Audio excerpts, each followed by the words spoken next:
வணக்கம் viewers, welcome to Tamil Mojo. எரிமலைகள் ஒரே நேரத்தில் வெடிக்கும் ஆபத்துக்கள் மற்றும் நில அதிர்வு ஏற்பட உள்ள நாடுகள் பற்றி விஞ்ஞானிகள் எச்சரிக்கை விடுத்துள்ளனர். இதை பற்றின ஒரு வீடியோ தொகுப்பை தான் இப்பொழுது தமிழ் மோஜோவில் நாம் காண இருக்கிறோம். சமகாலத்தில் நிலவும் அதிக வெப்பமான காலநிலையால் உலகம் முழுவதும் உள்ள எரிமலைகள் ஒரே நேரத்தில் வெடித்து சிதறும் ஆபத்துக்கள் ஏற்பட்டுள்ளதாக இத்தாலியை சேர்ந்த ஆய்வாளர்கள் தெரிவித்துள்ளனர். அது எட்னா என்ற எரிமலை வெடித்து சிதறிய பின்னர் மேற்கொள்ளப்பட்ட ஆய்வில் இந்த தகவல் கண்டுபிடிக்கப்பட்டுள்ளது. இதன்படி ஐஸ்லாண்டில் 4 எரிமலைகள் மற்றும் இந்தியாவில் பல வருடங்களாக அமைதியாக இருந்த எரிமலைகள் இவ்வாறு வெடித்து சிதற வாய்ப்பு உள்ளதாக கூறப்படுகின்றது. பூமியில் ஏற்பட்டுள்ள அதிக வெப்பநிலை மற்றும் காலநிலை மாற்றமே இந்த நிலைமைக்கு காரணம் என விஞ்ஞானிகள் குறிப்பிட்டுள்ளனர்.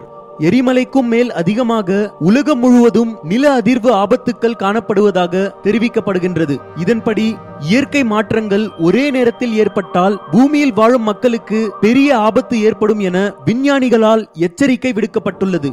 அமெரிக்காவின் சான் பிரான்சிஸ்கோ உட்பட பல நாடுகள் நில அதிர்விற்கு முதலில் முகம் கொடுப்பதற்கு வாய்ப்பு உள்ளதாக விஞ்ஞானிகள் குறிப்பிட்டுள்ளனர். எனினும் இவ்வாறான பேரழிவுகளிலிருந்து தப்பித்துக் கொள்வதற்கான மாற்று வழி ஒன்று இன்னமும் விஞ்ஞானிகள் கண்டுபிடிக்கவில்லை என தெரிவிக்கப்படுகின்றது. இதை பற்றின உங்களது கருத்துக்களை கமெண்ட் பண்ணுங்க. இந்த வீடியோ உங்களுக்கு பிடிச்சிருந்தா லைக் பண்ணுங்க, ஷேர் பண்ணுங்க. மேலும் இது போன்று உலகளாவிய பல சுவாரஸ்யமான தகவல்களை தெரிந்து கொள்ள தமிழ் மோஜோ சேனலை சப்ஸ்கிரைப் பண்ணுங்க.